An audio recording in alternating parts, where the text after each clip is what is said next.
Hello అండి. మా ఆయన అయితే సండే మార్నింగ్ పచ్చిరొయ్యలు తెచ్చుకున్నారండి. బిర్యానీ చేయమని మొదలు పెట్టేశానండి. బిర్యానీ అంటే మనకు అస్సలు ఆగదు కదా. ఫస్ట్ అయితే కొద్దిగా ఆయిల్ వేసుకుని దానిలో బిర్యానీ ఐటమ్స్, ఆనియన్స్, పచ్చిమిర్చి వేసి దోరగా వేపేసానండి. దానిలో కొద్దిగా జీడిపప్పు కూడా వేసాను.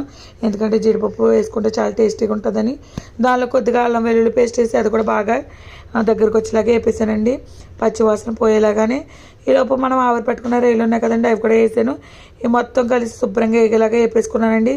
దానిలో కొద్దిగా ఉప్పు, కారం, ఆల్రెడీ పసుపు ముందే వేసుకున్నాను కదండి రొయ్యలు, అందుకే వేయలేదు. ఇవన్నీ బాగా వేపేసుకోవాలండి. నేనైతే 2 గ్లాసెస్ రైస్ అయితే తీసుకున్నాను. 2 గ్లాసెస్కి 4 గ్లాసెస్ వాటర్ అయితే వేసాను.